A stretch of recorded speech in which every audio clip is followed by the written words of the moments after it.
যখন লাইভ খেলা ছিল আমি খুব কম খেলা দেখি তাদের। ওখান থেকে শরীফুলকে প্রায় 50-60টা মতন পেস বোলার ছিল, ওখান থেকে মনে হলো পেস বোলারটার একটা ভালো ভবিষ্যৎ আছে।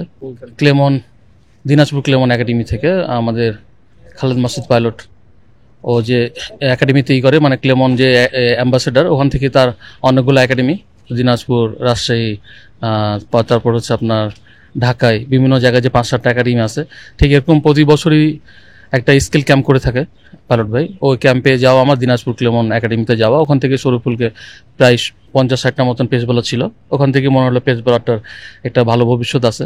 তাকে ওখান থেকে আমি ক্লেমন রাজশাহী একাডেমিতে নিয়ে চলে আসি। ওখানে ধীমান ঘোষ ছিলেন, ওই দিনাজপুরের একাডেমির ছিল, প্রধান ছিল, যেহেতু ওকে আমার জিজ্ঞাসা করে নিয়ে আসছি যেখানে ফ্যাসিলিটি যেটা আছে ভালো আলহামদুলিল্লাহ। তো আমার কাছে মনে হয় যে রাজশাহীতে নিয়ে গেলে ও ফ্যাসিলিটি আরো বেশি ভালো পাবে। Gold's Gym across 30+ countries with over 700+ locations worldwide. Train anywhere, belong everywhere.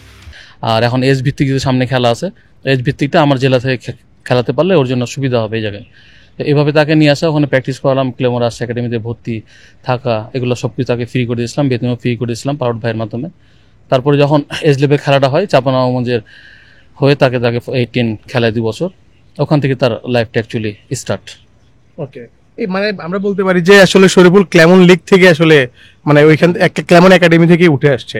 আপনি তো শরীফুলের খারাপ সময়ে যখন পড়ে তখন তো আপনার কাছে আসে, তখন কি মানে কি বলে আসলে? হ্যাঁ, যখন খেলা দেখি যে পারফরমেন্স ভালো মন্দ যেটা হয় দেখি আমি, ওর সাথে যখন কথা হয় বা ও যখন কল করবে, আমি নিজে থেকে যখন কল করি, তো আমার কাছে যেটা মনে হয় যে কখনো হয় যে উইকেটের কারণে হয়, কখনো হয় যে হয়তো বা বুঝতে পারে না, এমন সময় হয়। তো আমি বলি যে এই জিনিসগুলো একটু ইমপ্রুভ করলে আমার কাছে মনে হয় ভালো করছি, কিন্তু ইমপ্রুভ তো শেষ নাই। তখন এইভাবে তার সাথে কথা বলি বা মোটিভেশন কিছু কথা থাকলে তখন তার সাথে আমি কন্ট্যাক্ট করতে থাকি, কথা বলতে থাকি।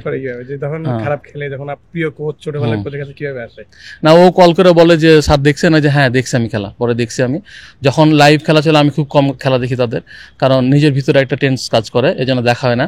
কারণ ওটা খুব ভালোভাবে জানে ওই যে আমি সরাসরি খেলা দেখি না, পরে আমি এটা দেখি, বা ও জিজ্ঞাসা করে দেখছেন কিনা, আমি হ্যাঁ দেখছি, পারলে ভিডিওটা পাঠালে আমার জন্য সুবিধা হবে।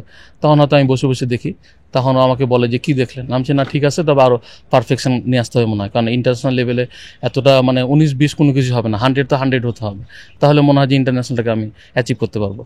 শরীফুলকে ঘিরে আপনার সম্ভাবনা কেমন দেখেন, যে সে সামনে কত দূর যেতে পারে? না, শরীফুল তো আলহামদুলিল্লাহ ভালো খেলছে, ভালো অবস্থায় আছে। এখন কম্পিটিশনের যুগ, বাংলাদেশে অনেক পেস বোলার আছে, সেহেতু কম্পিটিশন করতেই হবে। তবে আমার যেটা বিশ্বাস যে ফিট সুস্থ থাকলে পরে অনেকদিন বাংলাদেশ টিমকে সার্ভিস দিবে, এটা আমার বিশ্বাস। যে শরীফুলের জন্য কি আসলে এই যে মিরপুরে যে উইকেট গুলো হয়, এই উইকেট গুলোতে কি আরেকটু পেস বোলার সহায়ক করা যায় কিনা? কারণ আমরা স্পিন উইকেট আসলে পেসারদের জন্য অনেক কঠিন হয়ে যায়।